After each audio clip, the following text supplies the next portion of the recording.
CK Podcast 346 right here on Cowbell Kingdom. Hi, I'm Dustin Breakbill from Stockton, California. Thanks for tuning in to Cowbell Kingdom. So what's on tap for today? The one and only Marc Ryan from Sports Radio 610, and we're going to talk Houston Rockets basketball right here on the podcast. It was an interesting season for the Rockets last year. It came up short against the Golden State Warriors in the Western Conference Finals. We're going to ask Marc about that. And I'm going to have some questions about Chris Paul. I think he was given way too much money, and I'm going to ask Marc if he agrees or disagrees. Plus, Carmelo Anthony to the Rockets? Is that a good fit? Plus much more right here on Cowbell Kingdom episode 346. So sit back and relax and enjoy Marc Ryan from Sports Radio 610 in Houston, Texas. And as I mentioned earlier on the podcast, that Marc Ryan from Sports Radio 610 in Houston, Texas is joining us. Marc, thank you for joining us today and taking time out of your busy schedule. Hey, Dustin, it is great to be here with you, man, and I'm ready to roll, man. What are we doing today? Well, we're going to talk Houston Rockets real quick, but I want to ask you about about something interesting. You had the opportunity to interview Seth Rogen and his wife last week, right? How did that go down? And take us through all that, because I found that pretty interesting. Yeah, thanks, bud. I really appreciate that. So, we all, if you think about it, all of us know people, through some way or another, and you really don't lose points in any way as a show host if you had a connection that enables you to have them on. Mm-hmm. You just get the points for having had them on. Here's the reality of the situation. I grew up across the street in Lakeland, Florida, from the girl who's now Seth Rogen's wife. That's awesome. Okay, I grew up across the street from her. I threw water balloons at her. We played sports together. Lauren would come over and say, "Can Marc play?" And Marc would go over and say, "Can Lauren play?" And I also played with her brother Danny outside. The kids in the neighborhood that you play sports with. Mm-hmm. And then lo and behold, she went to Juilliard in New York to study theater. She met Seth at a party in New York before Seth was famous. Mm-hmm.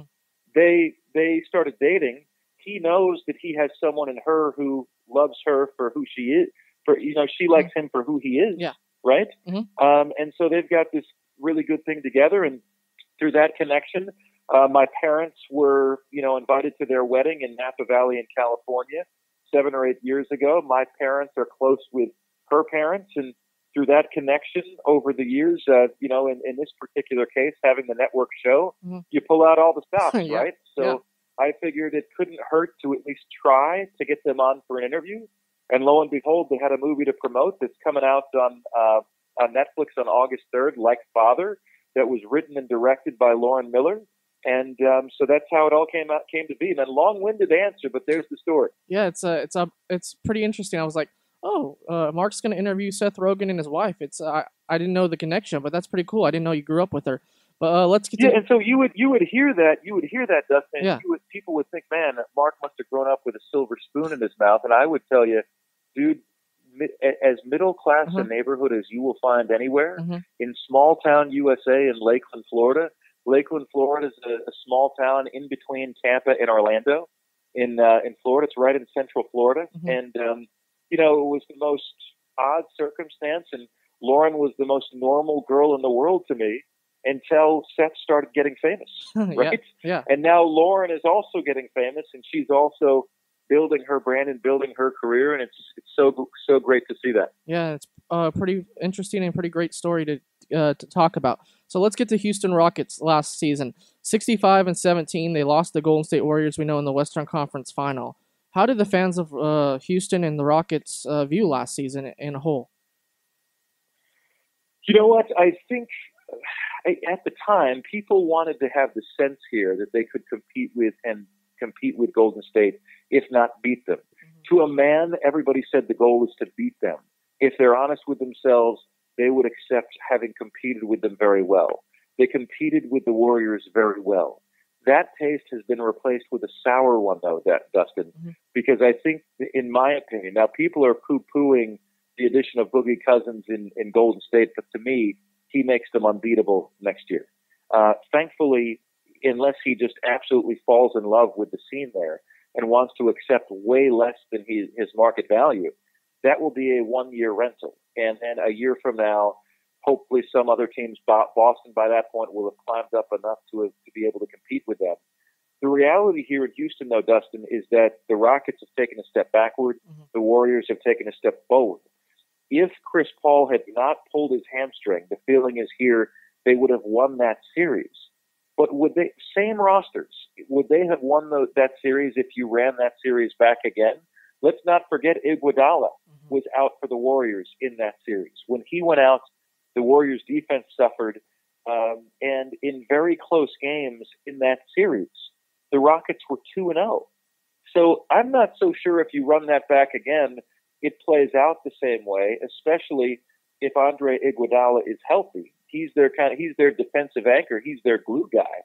And I think if you look at where we are today, Golden State has made themselves unbeatable. What made Houston special was the switching defense that they played that was anchored by guys like Luke Baamute and Trevor Ariza that they've since lost via free agency. Mm-hmm. Now, Dustin, they're after Carmelo Anthony. And, boy, they hope that he will be the answer to what ails him. Yeah, and we'll get to Carmelo in a second and Trevor Ariza, but we saw James Harden go back to the 2-guard last season. We saw he did actually pretty good at being the point, but he moved back. And what's his relationship like, I want to ask, with Chris Paul? We know point guards, and we saw James Harden as a point guard the previous season. Then last year he went back to his normal position. How did James and Chris' relationship develop during this season? It's phenomenal. Mm-hmm. Their relationship is phenomenal. And that's why you saw Chris really not linked anywhere else. Mm-hmm. That's why when I was doing interviews in Florida and other places around the country, radio interviews, I was always caught off guard, Dustin, when people asked me about the possibility of Chris leaving. Mm-hmm. It was like I forgot he was a free agent, right? Yeah. There was no thought in anyone's mind that he was going to leave. Why? Well, because he wanted out of LA. Houston got him closer to a title than he'd ever been before in his career, and people knew that he really had a great relationship with James Harden. Those guys are close friends on and off the court. So there was even a strong feeling that they might be able to secure LeBron because Chris Paul is the godfather for LeBron James's kids. And so I was under the impression when LeBron hit free agency, everyone was guessing what his priorities would be. My guesses were LeBron's priorities were the following: relationships and winning. Mm-hmm. And I was wrong, Dustin. If relationships and winning were the most important thing, he would have been in Houston. Uh-huh. He would have wound up in Houston. Because his relationship with Chris Paul, Houston gave him the best chance to win. I thought he would be hell-bent on beating the Warriors. And we saw that just wasn't the case. His wife, his kids, when we got news in early June that his kid was enrolling in Los Angeles, at a school in Los Angeles, there was the answer. Mm-hmm. And no one grasped that at the time. When we heard his kid was enrolling, that was it. You don't enroll in a school that you don't plan on attending, right? Yeah. And I was talking to Trevor Lane from LakersNation.com last week, who covers the team, and he was basically saying it was kind of a basketball decision, but it was also a business decision at the end of the day to go join the Lakers. And I think Magic Johnson, we saw, prove the point to LeBron that you can come to Los Angeles and focus on basketball, but business, you can do that too. And to interject there, we've already seen this week, Dustin, he was at a dinner with Al Pacino and Leonardo DiCaprio this week already. So he's already capitalizing on that. I just thought at this point in his career, he's 33 years old, right? Yeah. Father Time is undefeated. It's never lost to anybody. Mm-hmm. So how many elite years does he have left? 1, 2? Is this the first year coming up where we see a little bit of an erosion in his skill set? You never know the answer to that. Yeah, he's been so that's why I thought he was going to go to a ready-made winning situation, and he doesn't have that in LA. He's sacrificing. What his decision says is, I may not win another title, and I'm okay with that. Mm-hmm. And I'm really surprised that he made that call. Yeah, it's going to be interesting to see what happens with the Lakers next season. Let's get back to the Rockets. So, who was the most underrated player in your mind last year on the Rockets team? The most underrated player on the Rockets team. Boy, that is a very, very, very good question. I would say the most underrated player to me, even though he gets some credit, is Eric Gordon. And I would say it's Eric Gordon because when he's on, he's another star. He's just not on all the time. And he's been injury prone, of course, over the course of the year. And when you think about the Rockets roster, you kind of forget about him. But he is that third option.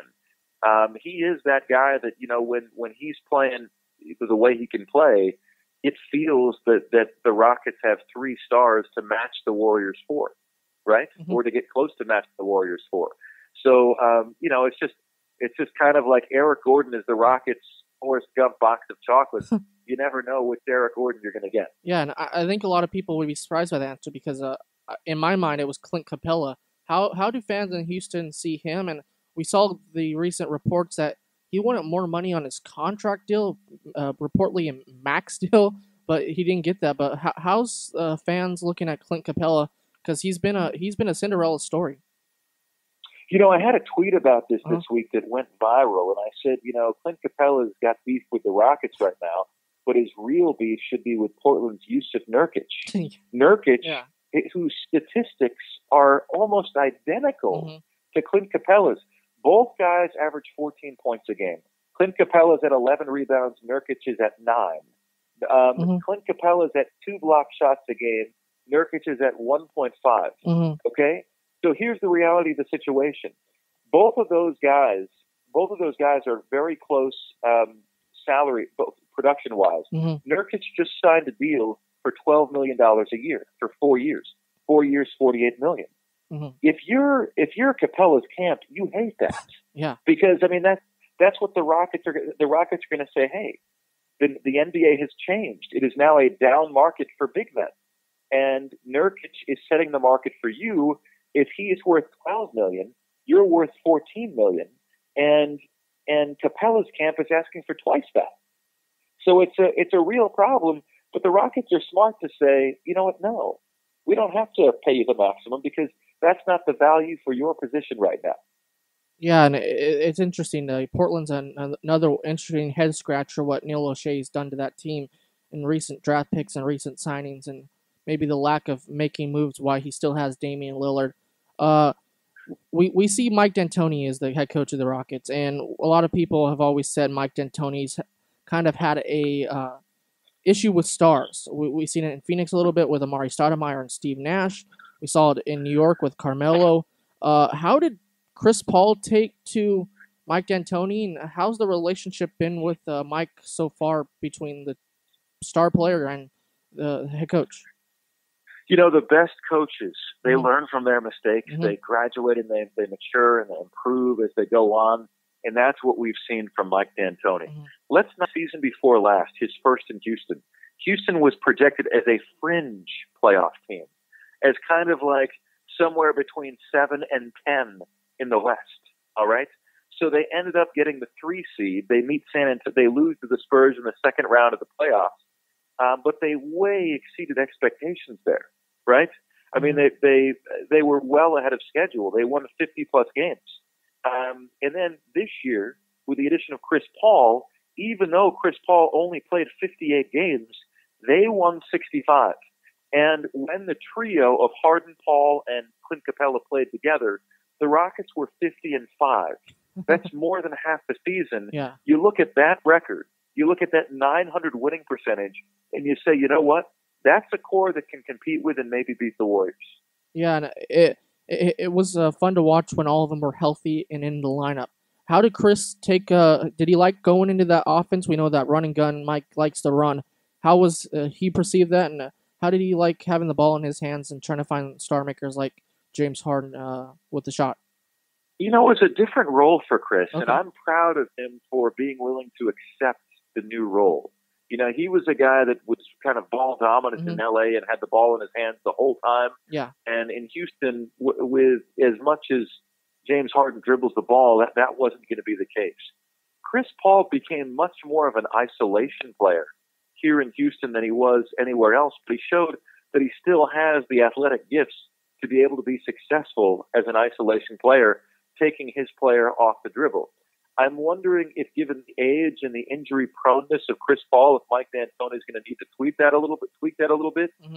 But still, as we sit here today, Dustin, the Rockets are a top 3 team in the NBA. Yeah. You know, in I think the Warriors are far and away number 1. And then the question is, do you have Boston at number 2 or Houston at number 2? Mm-hmm. The demoralizing thing, and the reason why I opened the CBS network show with this, is that, you know, never before have you felt that the second and third best team at the start of the season had no chance to win the NBA title, mm-hmm. right? And if the second and third best team have no shot, how do you think the other 27 teams feel right now? Yeah.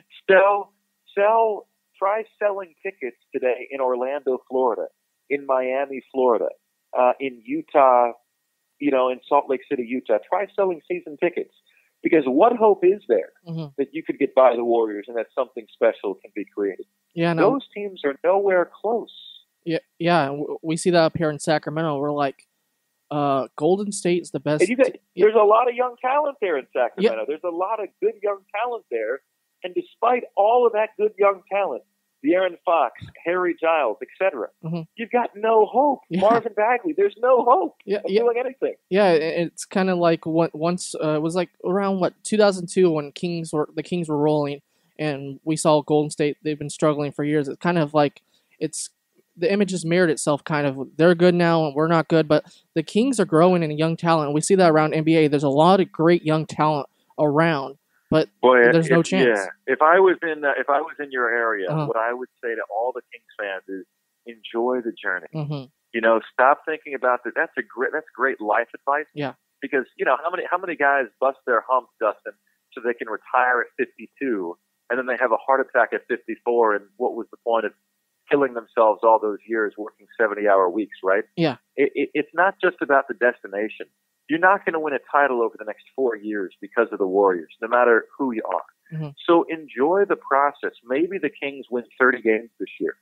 Maybe next season they win 35 to 40, mm-hmm. right? And maybe it's a steady climb with that talent growing together to become a contender out west. Yeah, right. But the talent is there. It is. No doubt about it. The talent is there. I want to ask you a quick question before we get to Chris Paul's contract. How's Mike D'Antoni's relationship with the media? As somebody who covers the Houston Rockets like yourself, how's your relationship with Mike, and how's he treat the press? Because we know he can be honorary sometimes. There is not a more kind-hearted, mm-hmm. affable, likable mm-hmm. coach in the city than Mike. Okay. He acknowledges everyone by name. Is very great to deal with. He answers all of your questions. He doesn't act holier than thou. His wife is very knowledgeable, mm-hmm. and his wife is a regular on my station in Houston. Nice. So, you know, the entire D'Antoni family, they're very approachable. They're mm-hmm. very likable. Mm-hmm. And in the media, you obviously value that. Yeah, and because as somebody who's watched Mike D'Antoni for a long time, sometimes his interviews come off as a little sarcastic or stuff like that, but I didn't know that. That's pretty cool. Let's get to Chris Paul's contract. We saw Daryl Morey gave him the max deal, the 4-year deal. How did Houston fans take that with all the injuries last year and sitting out Game 7?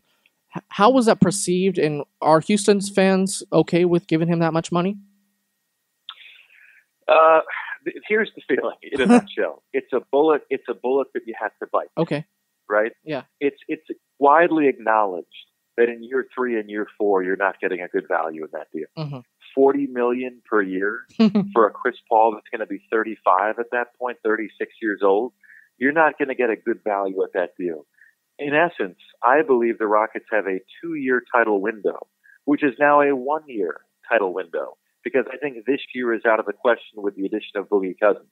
The Rockets' title window is not this year, in my opinion, this coming season, but the next one. Mm-hmm. And that's the last year that I think you might be able to get, very high quality play out of Chris Paul. James Harden's in his prime. Clint Capella's coming into his prime. But, you know, it's not a great value deal. The question is, what else could you have done? What other player of Chris Paul could you have acquired that was out there that you would have hold his bird rights and pay him anything? Mm-hmm. Right? So, it was a bullet that the Rockets had to bite. It's not going to be a great value. year 3 and year 4 of that deal, the Rockets may not be in title contention, and it's going to be frustrating to watch. I don't think Chris Paul will ever albatross a team the way that Carmelo Anthony has with his money, but it could be something close to that, where you're not getting much production, and this guy's making a ton of money, hamstringing you from signing anybody else. Yeah, and it was an interesting move though from my viewpoint. It's a lot of money, as you say, for a guy who is injury prone lately, and giving him that much money for year 3 and 4 is mind boggling. But Daryl Morey, we've seen pull off different stuff. How is it working? As I asked you about Mike D'Antoni's relationship with the media, how's it working with Daryl Morey, and how's his relationship with the fan base of Houston? Because we see GMs around the NBA and different sports. Some are good relationships, and some are bad with the fan bases and media. They love it. The people here love Daryl Morey. He's the executive of the year. There's this strong feeling of, in Morey we trust. Even me, if I was covering another team, I would say, what in the hell are the Rockets doing right now? Okay, Trevor Ariza, you can understand, not because he didn't need him, but because you couldn't afford to pay him $15 million that Phoenix threw his way. You just couldn't afford that with what you have to do with Capella and Chris Paul, right? You couldn't afford that contract. But for Ba Mute to be allowed to leave, in large part because he wanted the mid-level, the Rockets were offering him the minimum. So the difference was $4.3 to $2.4 million. And the Rockets wouldn't give Ba Mute the mid-level because they think they're going to need that to get Carmelo. And so you're sitting there thinking, well, wait a minute. Defense is what brought the Rockets close. Carmelo doesn't help them there. Ba Mute helps them there. But there's, even despite the fact that I disagree with that decision, there's this feeling that Daryl Morey is going to find a way to make the moves that he needs to make to have the Rockets right there. There's this trust that's there because he's done it before, right? Yeah. Even contracts that he has, like Ryan Anderson, that aren't working out. 2 years left, it's $40 million. Dear God, right? Even those contracts, there's still this feeling like, okay, I trust Daryl Morey to figure out the best way to deal with the situation. I trust Daryl Morey to figure out the best way to deal with Chris Paul 2 years from now, right? There's just this trust there because he's earned the trust. We've seen him build this team up from a losing organization to one that is now one of the top 3 in the NBA. Yeah, and when he comes off interviews very good to me. Coming off, we know he's a smart guy, but he comes off very likable to me in some interviews. And as a media member, as somebody covers him, does that come off to you when you talk to him or when you've met him? Of course. Daryl Morey is a very upfront guy. He's very down to earth. He's fiery, and he'll come at you now. I mean, trust me, he will come at you. There was a situation a few years ago where, Dwight Howard, and I believe he was, Dwight Howard, when the Rockets were playing the Warriors and they were down 3-0. The Rockets won Game 4 when they were down 3-0, and Dwight Howard was on the bench and he looked visibly pissed that the Rockets won. Okay, and he's on the Rockets, and he throws his towel down, and it's just like he's obviously pissed they won. He wanted to be done in Houston, and Daryl Morey fired back at people, saying in no way was Dwight Howard frustrated that the Rockets won the game. He wants them to win the game. Well, why did he do that? He's doing that because Dwight Howard was still perceived as a star at that time, and he wants to create a culture, which he's now done, that Houston is a market that caters to stars. It's superstar friendly. Ownership has the back of the stars here. And so it made sense to me why he jumped to Howard's defense, even though he was wrong, right? Howard wanted nothing to do with that series. He wanted out of Houston, but it behooves Daryl Morey to create this environment that, hey, we're a star-friendly environment. We take care of our stars. Look at what he's done now with Chris Paul. If there was a feeling like Chris Paul was unhappy, if there was a feeling like the Rockets weren't taking care of Chris Paul, what message does that send to other would-be superstar free agents? Because it's not like, hey, listen, it's not like Houston has the aesthetics of Sacramento, right? You guys have got mountains there. You guys have gotten, the California vibe. Yeah, There's nothing aesthetically pleasing of Houston, right? There's no mountains here. The traffic is horrible. There's nothing pretty to look at here in Houston, right? The people here in Houston, they like Houston because they grew up here, because the people are really friendly, right? That's why you like Houston. You don't have the mountains. You don't have the beach or a nice beach. You don't have any of that here. No, when people say that about Sacramento, I'm like, we're 2 hours from Lake Tahoe and 2 hours from San Francisco coastline. So you could be in worse places than Northern California and Sacramento. There's no doubt about it. Getting back to the real quick, I know I want to ask you this free agency stuff, but you've interviewed Tillman Fertitta before, which is one of the best interviews I've ever seen because he called in while he was driving, and it was about Lane Kiffin. But how's his relationship with everybody since taking over the ownership? You know, the feeling on on Tillman Fertitta is that he's doing a great job. Okay, that's the feeling. Is that, you know, he's willing to spend the money. He's committed to spend the money. He's shown that he's a shrewd businessman, though, and the proof of that is they didn't just throw the max at Clint Capella, right? I mean, Clint Capella wanted the max. This is the first year, Dustin, and this is fascinating. This is the first year. I mean, 2 summers ago, Timothy Mozgov and Bismack Biyombo, like they're on a milk carton. No one even knows who these guys are anymore. But 2 summers ago, these guys were getting deals $16-17 million a year, right? Yeah. 2 summers ago. So now you're Clint Capella's agent. You're saying, okay, here's the contract for these guys, and my guy's way better than that. So Clint should be getting between 25 and 30, right? This is what's so interesting. This is the first year that market has depressed for big men. The first year. And it's because of the Hampton 5 lineup that the Warriors are trotting out there, the fact that the league is seeing now that the formula for winning in today's day and age has changed. And it's no longer a game for the plodding, slow a flip, back to the basket, beefy, power forward and big men, right?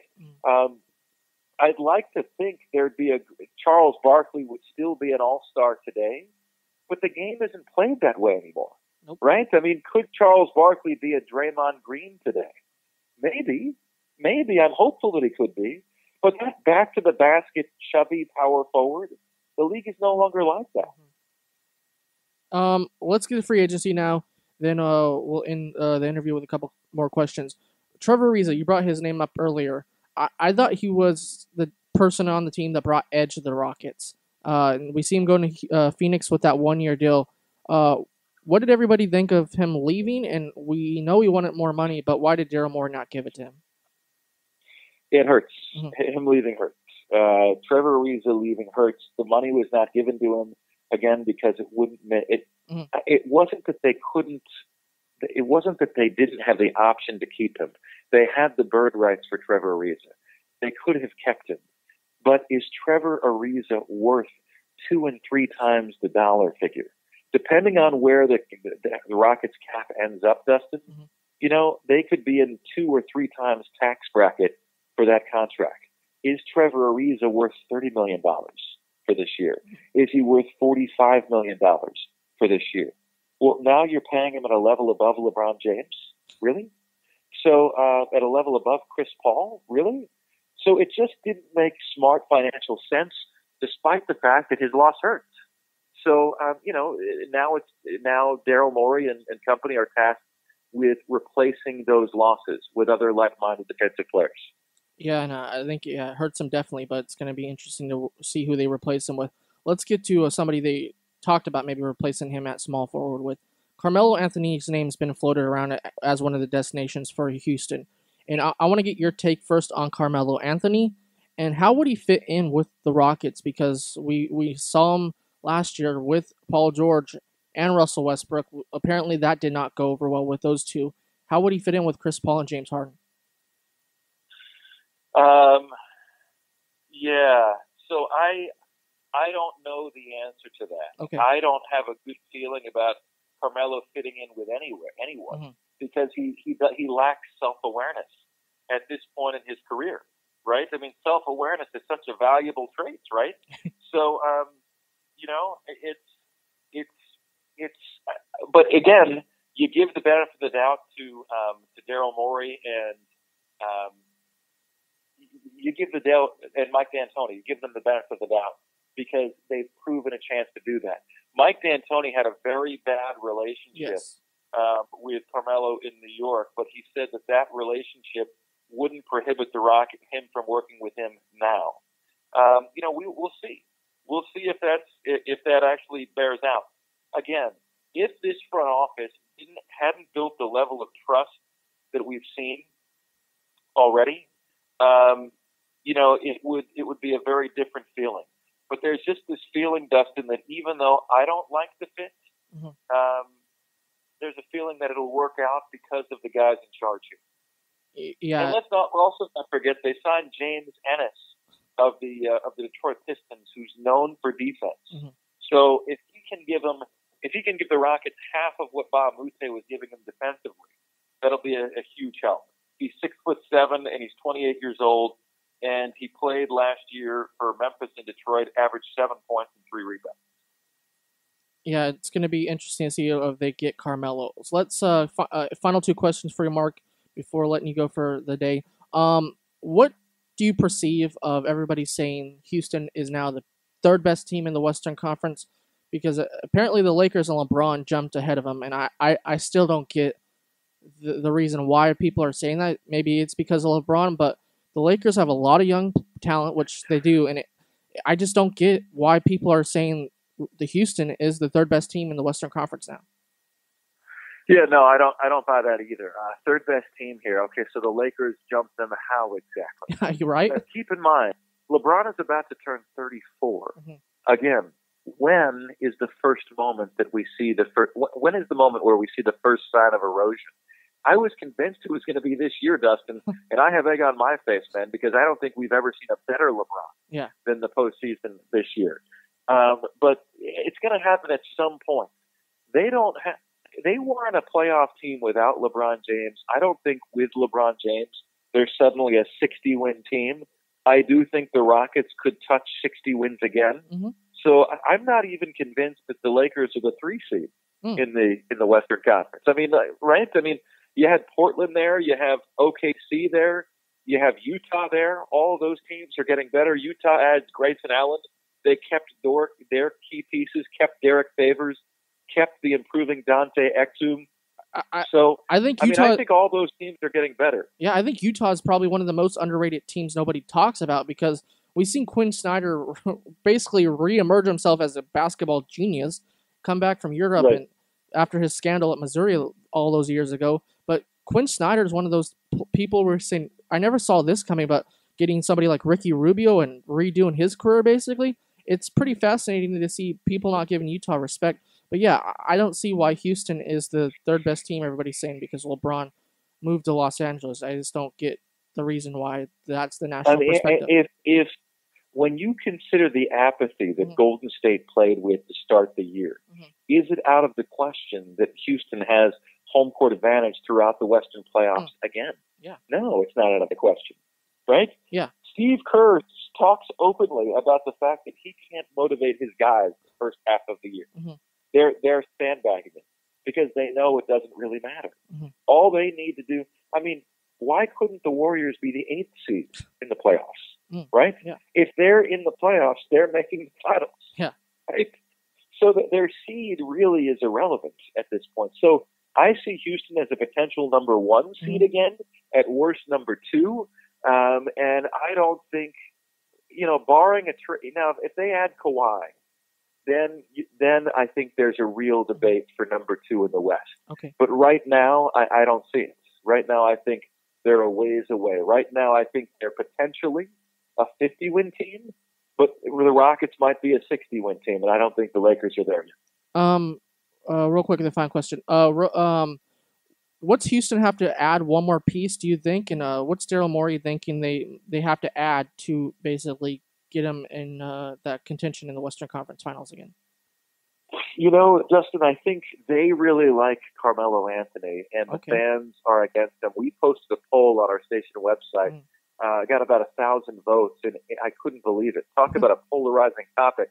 The results were 50-50 exactly. 50% wanted Carmelo, 50% didn't want Carmelo. Interesting. Here in Houston.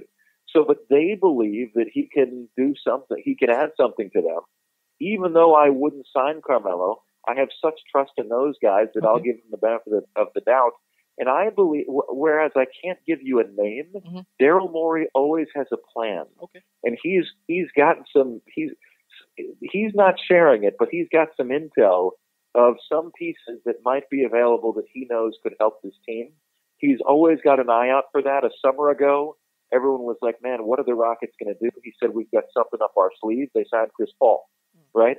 So there's this trust with Daryl Morey that he's established, that he's earned, that he's kind of got something up his sleeve that he's planning and plotting and scheming.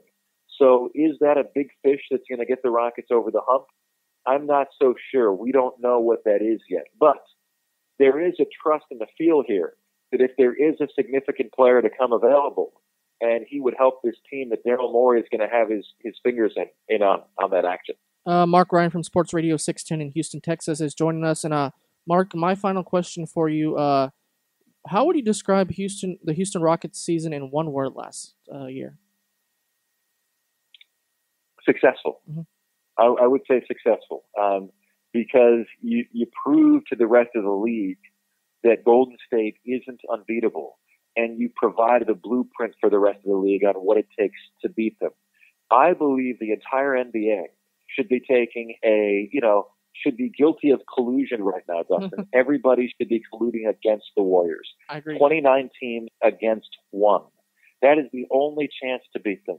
Hey, we're gonna just hand over a quality player to the Houston Rockets because it'll help them beat Golden State. Help the teams that have a chance to dethrone Golden State, who in my opinion is really bad for basketball. I agree with you. Right now Houston has a chance to do that. So they were successful in the sense that they provided a blueprint of what it takes, and hopefully they gave some hope to other teams to competing with and possibly beating the Warriors moving forward. I know I said final question, but you just mentioned that. You said the Golden State Warriors are bad for basketball, and I kind of agree with you. I want to ask you, why don't we see parity in the NBA like we see in the NFL, MLB, the NHL? Why no parity, do you think, in the National Basketball Association? Because we always see LeBron James or it's the Golden State Warriors lately in the finals. Because one player makes so much of a difference. Okay. And that's the reason. So I'll give you, Dustin, my solution to this problem. Okay? My solution to what ails the NBA is as follows. 1 max player per team, maximum.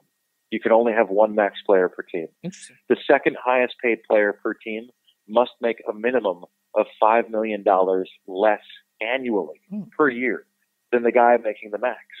Now, if you have that system in place, you could still have a Boogie Cousins that signs for $5 million. But how often does that happen? Very, very infrequently. Right? If the Rockets had offered Chris Paul $35 million instead of $40, he would have left. He would have said, no, I'm the president of the Players Association. I need to set an example. This isn't good enough. He would have left. There's not a lot of players that are willing to take $5 million less per year. That solves the issue of the super team, in my opinion. I hope and pray that they will push something like that moving forward, because what we're seeing is not good for the NBA. Now, Major League Baseball, no matter what you do in baseball, the best teams win 60% of the games.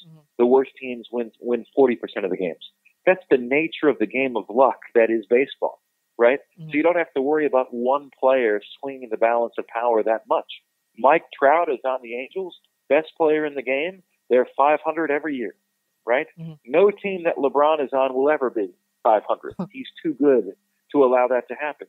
In the NFL, a quarterback is about the only position that can make a huge difference. But even then, we've seen the Aaron Rodgers-led Green Bay Packers miss the playoffs. We've seen the Ben Roethlisberger-led Steelers miss the playoffs. So while quarterbacks help significantly, a great quarterback might change your win-loss record by 4 games. It's still not the same effect that we have in the NBA. The Warriors were great without Kevin Durant. The Warriors are unbeatable with Kevin Durant. The Warriors have the best record in league history with Boogie Cousins. And I agree. It is the way it is what it is. I agree with you there, Mark. And thank you for joining us right here on Cowbell Kingdom, episode 346. And Mark, how can people find you on social media and keep in contact with you? Yes, thanks. I invite you guys to follow me on social media. I'm at Marc Ryan on air. That's at MARC Ryan on air. Always pushing the new content, and look forward to sharing hopefully the next national show with you on CBS Sports Radio as well. And of course, I'm a host on Sports Radio 610 in Houston, Texas. Thanks, Mark. Thank you, Dustin. And that was Marc Ryan from Sports Radio 610 in Houston, Texas, joining us on Cowbell Kingdom 346. Yes, we did talk Seth Rogen and his wife, Lauren Miller, to start out the podcast, but I hope you enjoyed the basketball conversation with Mark because it was pretty fun and pretty interesting and got his take on the Houston Rockets and a lot of behind-the-scenes stuff from the perspective of Houston media and Houston fans. Plus, we got to talk about, well, why I think the National Basketball Association is in trouble a little bit, and that was the end of the podcast with Marc Ryan. So if you want to stay in contact with Cowbell Kingdom, follow us on Twitter at Cowbell_Kingdom. Follow my partner on the broadcast of Cowbell Kingdom podcast, Leo Bias, at BiasLeo, or Cowbell_Kingdom on Twitter. And you can follow myself, Dustin Breakbill, on Twitter at The Breakdown. Instead of spelling it B-R-E-A-K, spell it B-R-A-K-E. So thank you for joining us.